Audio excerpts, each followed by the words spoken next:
Kaleo, the long guy, he's just putting it all together. He's being consistent play after play. I think he transitioned well from kind of a supporting role at the beginning of last season to a playmaker and kind of a third down, red zone threat at the end of the season. So if we can build on that finish and then add the kind of the mundane play after play routine plays, I think we'll be in a good spot. What's it like watching a player like that, one, finally achieve, consistency from a health standpoint? We can mention Jeff Fish, but two, as you're watching him and the season goes along and he's flashing hands like that, I wonder if you had seen that ability and you knew he was going to make some of the spectacular catches he made. Yeah, I mean, his ball skills have always been elite. His brother is a professional basketball player in the Philippines, and he's a good basketball player as well. He actually excelled at wide receiver in high school, so that's kind of always been his calling card, is just his catch radius and ability to catch the ball. The other pieces is his ability to move and have agility and be elusive and use some route tools is something he's really been working on, and I think he's primed to have a big year. What about the health part of it with the help of Jeff Fish? Yeah, I mean, obviously all the guys benefit significantly from having Coach Fish in the weight room, and his attention to kind of overall fitness and health for the guys and longevity and keeping them on the field has been paramount for what we're trying to do. You mentioned that the tight ends, each guy had different goals for the offseason. How do you help them achieve those goals while also having the group grow together and improve their games together? I mean, it just comes down to specific drill work. I mean, you're not going to ask Shaq to do the same things as Kobe, but that doesn't mean they're not growing and fellowshipping together through the work. So having them, some guys were gaining weight, some guys were losing weight, some guys were focused on speed and agility and, different types of blocks and responsibilities. So, they're still growing together at the end of the day, just kind of like across positions.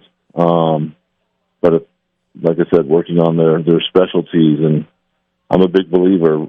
A lot of people will tell you to work on your weaknesses, and I kind of go the other direction. I want to double down on your strengths.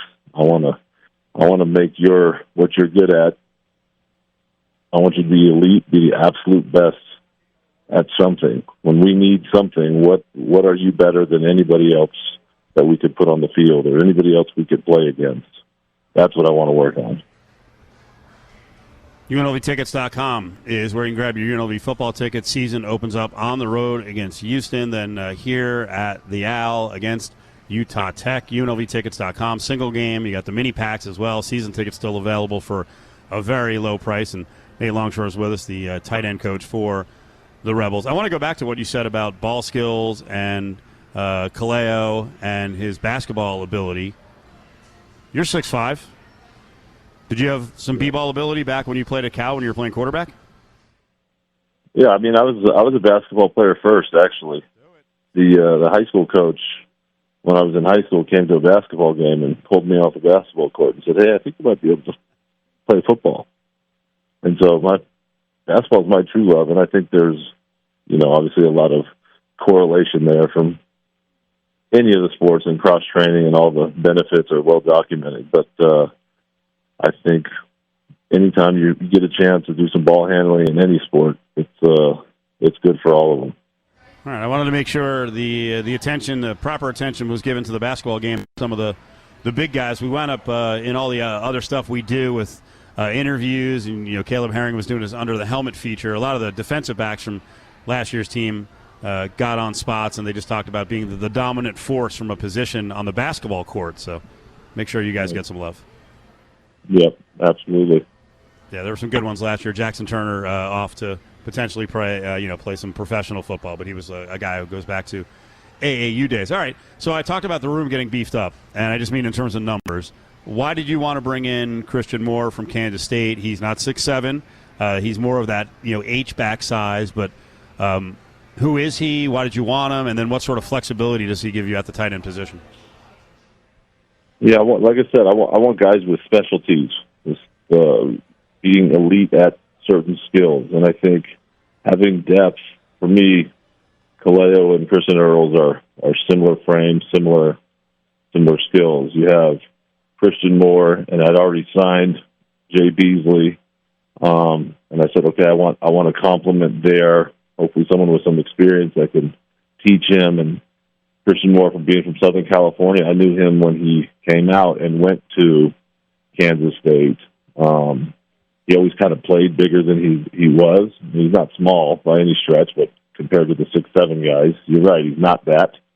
But his leadership, his toughness, his grit, the things he brings, not just between the lines, but on the sideline and in the classroom, he's been an awesome addition for the room, and I'm excited to see what he can do for the Rebels this fall. Yeah, you mentioned Beasley, true freshman. I mean, a good-sized kid, and he got some run in the spring game. Can you tell the Rebel fans out there, what he's like, how he projects, and if he actually is going to get into the rotation a little bit this year? Absolutely. He'll be in the mix. He's everything we thought. I think we did a really good, him being local, we were able to get a really thorough eval on him. And he loves football. And, it's hard to find guys. They're all being pulled in a million different directions, and finding guys that truly love every aspect of football is getting more and more rare. So having him, I would say he was a better linebacker in high school. He probably played 90% of his snaps on the defensive side of the ball. But I could tell by the way he moved and he played that he was going to be able to do what we wanted him to do on offense. And between that and his leadership characteristics and the high standard he holds for himself, I knew he'd be a perfect fit for what we want to do. Camp opens up in just a couple weeks, right? Right at the beginning of August? Absolutely. T-minus 14 days for these guys, yep. You fired up. The players fired up. Got a lot of new players in, too, over the summer. There were more guys coming in as transfers, so very exciting. We talked to Barry Odom last week, and he expects a lot of the transfer portal and the returnees. So, Nate Longshore, we appreciate the time. Thank you. Absolutely. Thanks, guys. Appreciate it.